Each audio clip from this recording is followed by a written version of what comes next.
साधा विचार करा, आज घरातून ऑफिसला जाण्यासाठी 100 रुपये खर्च होत असतील तर काही महिन्यांनी त्याच प्रवासासाठी 130 ते 150 रुपये खर्च होऊ लागले तर महिन्याच्या बजेटचं काय होईल? आणि हा फक्त प्रवासाचा खर्च आहे. अजून दूध, भाज्या, गॅस, खाद्यतेल, मुलांच्या शाळेची फी, घराचे EMI हे सगळं बाकी आहे.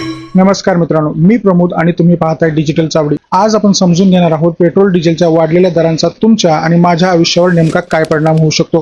ही महागाई किती गंभीर आहे, अर्थतज्ञ का सावध राहायला सांगतात आणि पुढच्या काही महिन्यात परिस्थिती आणखी किती कठीण होऊ शकते. 10 मे रोजी पंतप्रधान नरेंद्र मोदी यांनी देशाला काटकसरीचा संदेश दिला. पेट्रोल डिझेलचा वापर कमी करा, अनावश्यक खर्च टाळा असं आवाहन करण्यात आलं. त्यानंतर काही नेते दुचाकीवरून जाताना दिसले, काहींनी गाड्यांचा ताफा कमी केला. सोशल मीडियावर त्याचे व्हिडिओ व्हायरल झाले. पण सामान्य माणसाला हा प्रश्न पडला, ज्याच्याकडे आधीपासूनच कार नाही, त्यांचं आयुष्य बस, लोकल आणि रिक्षांमध्ये जातंय, त्यांना अजून काय कमी करायचं? शुक्रवारपासून पेट्रोल 3 रुपये आणि डिझेल 3 रुपये 11 पैशांनी महाग झालंय. CNGचे दरही 2 रुपयांनी वाढले. 4 वर्षांनी इंधन दरात झालेली ही मोठी वाढ मानली जाते. एप्रिल 2022 नंतर इतकी थेट वाढ झाली नव्हती. काही दिवसांपूर्वीच केंद्रीय पेट्रोलियम मंत्री हरदीप सिंग पुरी यांनी त्याचे संकेत दिले होते. सरकार आणि तेल कंपन्यांचं म्हणणं असं आहे की पश्चिम आशियात सुरू असलेल्या कच्च्या तेलांच्या किमती वाढल्या आहेत. सध्या कच्च्या तेलाचे भाव 100 ते 102 डॉलर प्रति बॅरल पर्यंत पोहोचले आहेत. त्यामुळे तेल कंपन्यांना जुन्या दरात पेट्रोल आणि डिझेल विकणं परवडणार नाही. काही रिपोर्ट्सनुसार Indian oil corporation, Bharat petroleum आणि हिंदुस्थान पेट्रोलियम या कंपन्यांना जवळपास 1600 कोटी रुपयांचा तोटा होत होता. पण इथेच सामान्य माणूस प्रश्न विचारतो, जेव्हा कच्च्या तेलाचे भाव कमी झाले होते तेव्हा पेट्रोल डिझेल स्वस्त का झाले नाही? उदाहरण द्यायचं झालं तर 2023 मध्ये अनेक वेळा कच्च्या तेलाचे दर हे 60 ते 65 डॉलर प्रति बॅरल पर्यंत खाली आले होते. मग त्यावेळी पेट्रोलचे दर फारसे कमी कसे झाले नाहीत? मग आता दर वाढताच लगेच भाव का वाढवले जात आहेत हा प्रश्न लोक विचारतायत. आणखी एक गोष्ट लोकांच्या लक्षात आली ती म्हणजे मार्च 2024 मध्ये लोकसभा निवडणुकांच्या आधी पेट्रोल डिझेलचे दर 2 रुपयांनी कमी करण्यात आले होते.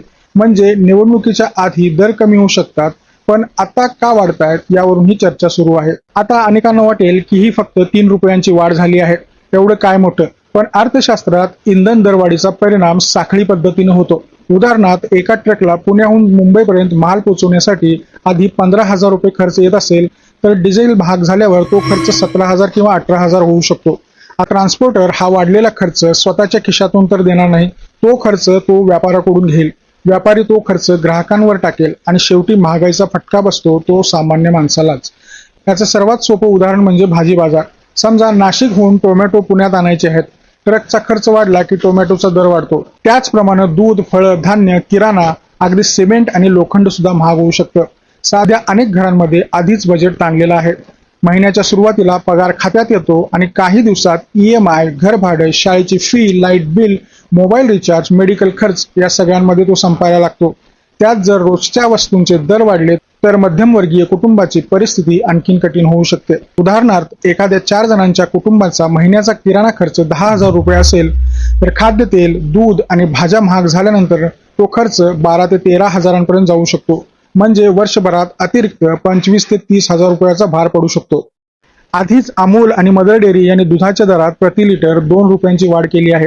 जर एखादं कुटुंब रोज 2 लिटर दूध वापरत असेल तर महिन्याला जवळपास 120 रुपयांचा अतिरिक्त खर्च वाढतो. छोटा आकडा वाटतो, पण त्यातच गॅस, भाज्या आणि इतर खर्च वाढले तर महिन्याचं गणित पूर्णपणे बदलतं. आता आपण खाद्यतेलाबद्दल बोलूयात. काही माध्यमांच्या रिपोर्टनुसार खाद्यतेलांचे दर आणखी वाढण्याची शक्यता आहे. पाम तेल उत्पादक देशांनी बायोडिझेल धोरण बदलल्यामुळे जागतिक बाजारात खाद्यतेलाची अवेलेबिलिटी कमी झाली आहे. त्यातूनच स्टेट ऑफ हॉर्मुझ परिसरातील तणावामुळे सागरी वाहतूक विस्कळीत झाली आहे. जहाजांचे विमा खर्च वाढले आहेत. त्यामुळे भारतात आयात होणारे तेल आता महाग पडत आहे. उदाहरणार्थ, अर्जेंटिनातून येणाऱ्या तेलावर युद्धापूर्वी प्रति टन 70 ते 75 डॉलर विमा आकारला जात होता. आता तोच विमा 140 ते 145 डॉलर पर्यंत पोहोचला आहे. रशियातून येणाऱ्या आयातीवरचा विमा 55 डॉलरवरून 90 ते 95 डॉलर झाला आहे. मलेशिया आणि इंडोनेशियातूनही येणाऱ्या तेलावरही विमा खर्च वाढलाय. त्याचा थेट परिणाम काय होतं तर बाजारात खाद्यतेल महाग होतं. खाद्यतेल महाग झालं की हॉटेलचा खर्च वाढतो, बेकरी महाग होते, फास्ट फूड महाग होतं आणि शेवटी रोजचा नाश्ता सुद्धा महाग होतो. महागाईचा आणखी एक मोठा परिणाम होतो तो होतो लोकांच्या मानसिकतेवर. लोक आपला खर्च कमी करायला लागतात. उदाहरणार्थ, आधी महिन्यातून 2दा बाहेर जेवायला जाणारं कुटुंब आता एकदाच जाईल.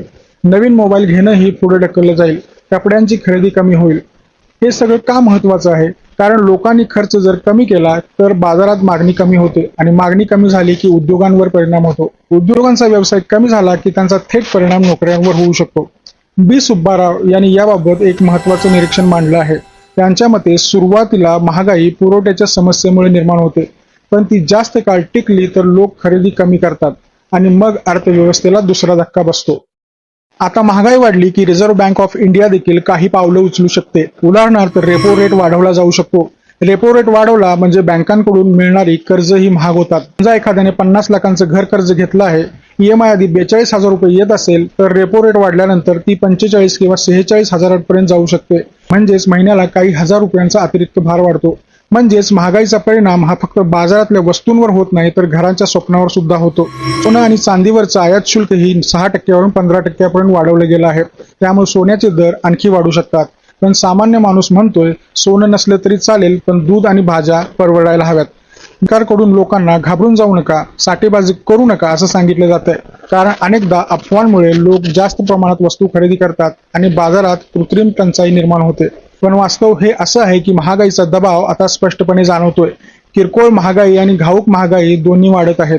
जागतिक युद्ध, कच्च्या तेलाचे दर, वाहतूक खर्च, आयात खर्च या सगळ्यांचा एकत्र परिणाम भारतीय अर्थव्यवस्थेवर होताना दिसतो आणि म्हणूनच अनेक अर्थतज्ञ सावध राहायला सांगतात. कारण जर ही परिस्थिती आणखी काही महिने टिकली तर महागाईचा फटका आणखी मोठा होऊ शकतो. इथे एक गोष्ट लक्षात ठेवणं महत्त्वाचं आहे. परिस्थिती गंभीर असली तरी घाबरून जाण्याची गरज नाही. कारण भारताने यापूर्वीही अनेक आर्थिक संकटांचा सामना केला आहे. मात्र अशा काळात आर्थिक नियोजन अधिक महत्त्वाचं बनतं. अनावश्यक खर्च कमी करणं, बचत वाढवणं आणि कर्जांचा भार नियंत्रित ठेवणं हे पुढच्या काही महिन्यात अनेक कुटुंबांसाठी महत्त्वाचं ठरू शकतं. तुम्हाला याबद्दल काय वाटतं? महागाईचा हा फटका पुढच्या काळात किती मोठा असू शकतो? तसेच पेट्रोल डिझेल दरवाढीचा सर्वात मोठा परिणाम कोणत्या गोष्टीवर होईल असं तुम्हाला वाटतं? तुमचं मत कमेंटमध्ये नक्की लिहा आणि अशाच सखोल विश्लेषणासाठी डिजिटल चावडी चॅनलला सबस्क्राईब करा. आणि मित्रांनो, व्हिडिओ आवडला तर लाईक करा, शेअर करा, कमेंट करा. आजच्या व्हिडिओमध्ये इथेच थांबतो. जय हिंद, वंदे मातरम, जय महाराष्ट्र.